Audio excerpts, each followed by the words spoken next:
Welcome to The Explainer. Today, we're tackling a really tough but super important topic, bullying. You might also hear it called mobbing, which is a term that really captures the broader picture. So, what's it all about? Let's get into it. All right, first things first. We see a fight, we hear a heated argument, and a lot of the time, our first instinct is to label it bullying. But is every single disagreement bullying? Well, it turns out there's a really crucial difference. You see, a conflict, that's more of a two-way street. Both people have some power, it's usually about a specific situation, and you can hopefully work it out. Bullying, though, that's a whole different beast. It really comes down to two things that make it stand out. There's a power imbalance, and it happens over and over and over again. And this idea of a power imbalance is absolutely key. We're not just talking about who's bigger or stronger. Power can be social, like who's more popular. It can be verbal, who's quicker with words. Or today, it can be digital, who has more followers. The bottom line is, one person can't easily defend themselves. It's not a fair fight. It's a one-sided attack. So what does bullying actually look like day to day? Well, a really great way to picture it is like an iceberg. What we all see, the most obvious stuff, that's just the tip sticking out of the water. The real bulk of it, the most dangerous part, is hidden just beneath the surface. Right at the very top, you've got physical bullying. This is the stuff that's impossible to miss, right? The hitting, the shoving, someone's stuff getting broken. It's the most visible form for sure, but believe me, it is far from the whole story. Go just a little deeper, and you hit verbal bullying.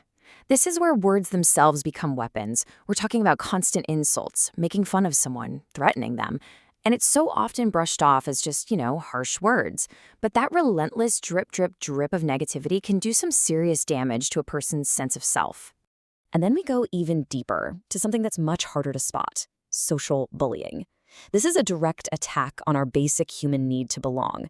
It's things like deliberately leaving someone out, spreading rumors to ruin their friendships, or giving them the silent treatment. It's quiet, it's sneaky, and the impact can be absolutely devastating. And finally, holding all of this up is the massive hidden base of that iceberg. In our modern world, cyberbullying. Think about it. One mean post, one embarrassing photo can cause harm again and again because it's out there forever. And it can reach this huge, faceless audience in seconds. The attacks don't stop at the school gate.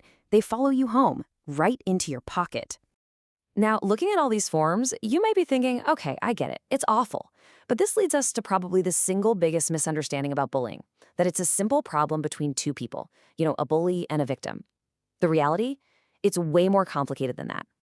And this is maybe the most important point we're going to make. Bullying is almost never a simple duel. It's almost always a group problem. The entire social environment, the culture of the group gets tangled up in it. In pretty much any bullying situation, you've got a whole cast of characters. Of course, you have the initiators, the ones who start it, but then you have the reinforcers. They might not throw the first punch, but they're the ones laughing or sharing the mean post. They're adding fuel to the fire. On the other side, you have defenders, the people who actually step in. And then you have this huge group in the middle, the bystanders, the ones who see it all happen and do nothing. So why don't more people step in? Well, there's this weird psychological thing that happens called a diffusion of responsibility. Basically, the more people who are watching, the less personal responsibility each person feels to actually do something about it. Everyone just kind of assumes someone else will handle it. And here's the result of that. That silence, it isn't neutral. It sends a really loud and powerful message to everyone watching. What's happening right now is okay. This behavior is acceptable here. The group's reaction, or lack of one, is what decides if the bullying gets rewarded and continues or if it gets shut down. So what happens when this dynamic is just allowed to play out over and over again? What are the real long-term costs? Because we're talking about so much more than just a few hurt feelings. The impact is huge. Emotionally, it can spiral into anxiety, deep feelings of shame, even depression. And that stress doesn't just stay in your head, it gets physical. We're talking trouble sleeping, constant headaches, stomach problems. Socially, people pull away and become isolated. And, of course, in a school or a workplace, how can you possibly focus? It just tanks your performance and you start missing days. So let's be crystal clear about this. This is not kids being kids. It is not a normal rite of passage. Bullying is a serious public health issue. It harms individuals, for sure, but it also poisons the well for everyone, damaging the safety and trust in our schools, our workplaces, and our communities. Okay, that was all pretty heavy. We get the problem, we see how it works, and we know how bad the consequences are. So the big question is, what can we actually do about it? What does an effective path forward really look like? Well, what works isn't just a single one-off action. The research shows that the best strategies are part of a whole process, one that has three really critical stages: prevention, intervention, and aftercare. It all starts with prevention. This is about building a culture from the ground up, with really clear rules and social norms where being aggressive just isn't seen as cool. Then comes intervention. This means having a plan, a reliable way to step in and stop the harmful stuff when it's happening.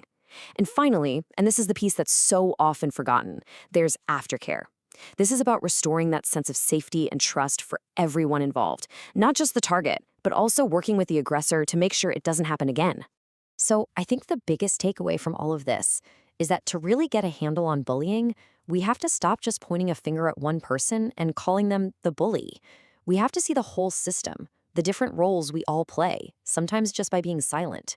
Which really leaves us with one final, and I think pretty challenging question to ask ourselves. Where does our silence end, and where does our shared responsibility begin?